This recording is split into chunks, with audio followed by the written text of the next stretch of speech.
Hello everyone. So today's topic we're gonna cover what is hedging. Somebody asked me this, what is hedging and how to do it. So first of all, you need to know there's two types of hedging. First, I'm gonna cover the first one, which is direct hedging. So when you look at direct hedging, so if you can see this trade I've taken just now. So I put it as sell and I just let it open. So there's no take profit, there's no stop loss here. So what happened here is we predict the market to go in a sell direction, but what's happening is the market is not going as what we anticipated. It's going in opposite direction, it's going up. So when the market is going upwards, what you want to do is you want to cover your position from getting a loss. So when you don't want to take the loss, now it's floating around $90 to $100. I just open one lot to show you. So when it's going against our lot, what we're going to do here is we're going to open another new trade which is against this position. Now we have sell, right? Now what I'm going to do is I'm going to open a buy position. So once I open a buy position here, you can see here now we have a gap with this between. So when we have this gap, I want to measure that gap. How much is it? So this is roughly like a 90 pips gap. See, 9 pips gap, so 90 points gap. So when you have 9 points gap, 9 pips gap, what are you going to do here? First of all, you see it start going green. Start going blue for the buy, and sell is still going up. So what you have done here is you have hedged your position. This is what we call as hedging. This is direct hedging, where you use one pair, and then you hedge against that pair. You use Euro USD and you hedge against Euro USD. So what you have done here, this thing is going up, right? So when will you close the trade? That's the most important thing. Now you have hedged. This is the easy part. How are you going to close your trade, and what will be going to be the strategy for closing the trade? There's few types you can use. The first one is when you notice that your buy is going up and then you get another confirmation. Let's say it broke this previous high. It broke this previous high and then you're expecting it to go even more higher. If in Euro USD now, let's say now we took a buy and sell this area, right? So our trade is here.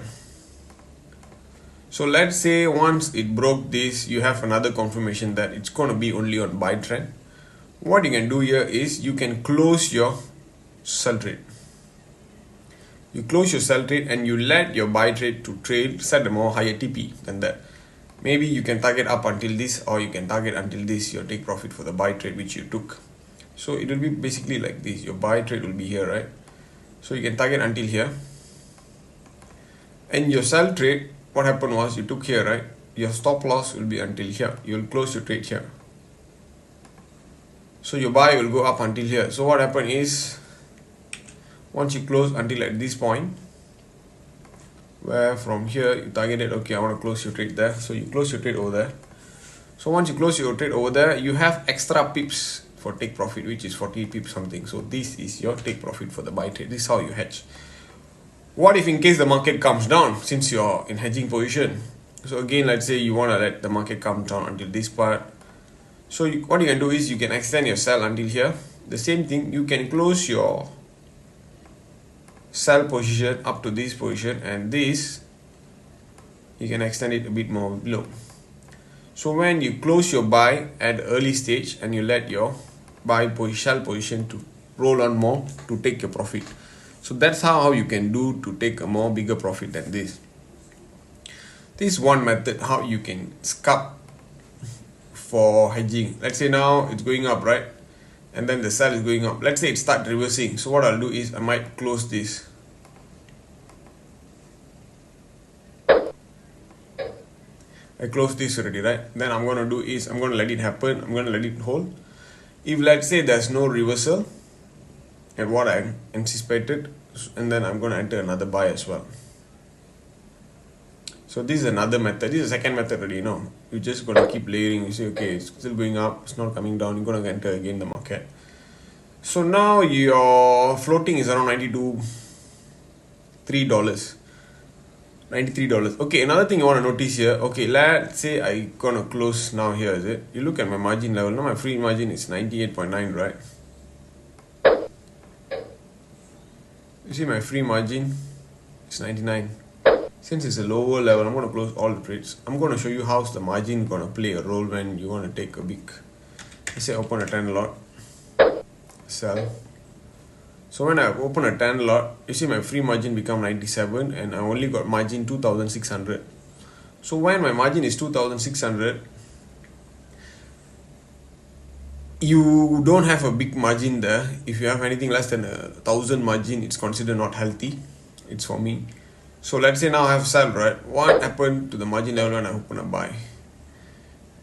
You see my free margin became more higher, 99, and there's no more margin level because this trade is not considered as a trade because you hedge both sides.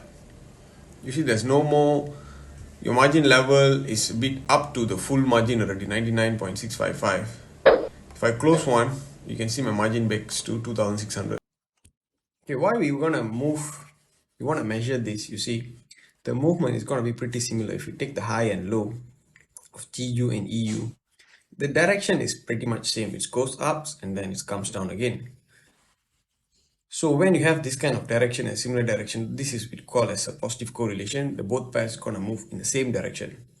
And if you want to compare, this is good correlation which EU and GU have.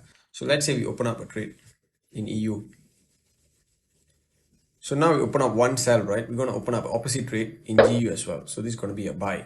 So now we just hedge between EU and GU. We want one side of the movement to be more higher. If you see, now we have a float of around $210 to $300 of floating. So what we're going to do now, we're going to measure the movement of 60 pips being moved from the highest, from New York high to current market now, London open in Great Britain USD, and Euro USD, it's moved around 50 something pips. So the movement is quite similar between these two pairs. If you see now the float is still 240. What we want eventually is one side of the pair to overtake another one, see we see in profit, and then we'll close. Or we can keep taking a buy and sell in opposite direction if you want to do a scalp. So this is what we just done just now. One we took a buy, another one we took a sell. So we want one side to overtake another side in a profitability moment. Eventually one side will take another side. Bear in mind that this can end up one side in losing also. Not all the time you will see profit when you're hedging. One side, you need to decide which side you're going to stick to. Okay, another method is we're going to take two different pairs, GU and GJ. What we are doing here is we are taking two completely different pairs, where one we're going to go for buy, GU is going to go for buy, and GJ we're going to go for sell. So what are we doing here? One buy, one sell, because GJ is also influenced by JPY as what's the pair indicate, and GU is influenced only by GU. So let's say if GU is going up, GJ was supposed to go up. That's what the prediction should be if a correlation is positive correlation. But here we are using a different type of trade. One is buy, one is sell. So we use a GU buy and we use a GJ sell. So we want eventually one to take profit and one to hit our stop loss. But bear in mind, these both also can hit stop loss sometimes.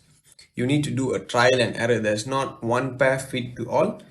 You need to do a back test and trial and error between these two correlation pairs, see which one works well for your trading time and your trading analysis. For now, usually if I want to do a hedging between two of these pairs, I'll be using GU and GJ as well. So now the GU is going up, right? So we have discussed about three strategies here. You see now, this we have a profit over here. This is what I meant just now. One pair is profit, another one. So now you can decide to close EU with minus 540 lot, $500, and then let the GU to run to have higher more profit, or you can close both and you just secure the profit which you have now. So that's up to you totally. So here we have learned three methods. One is direct hedging, same pair. Another one is two different pairs, EU and GU, which have a positive correlation. Another one is third, which they don't have a positive correlation, somehow you want to do it with them.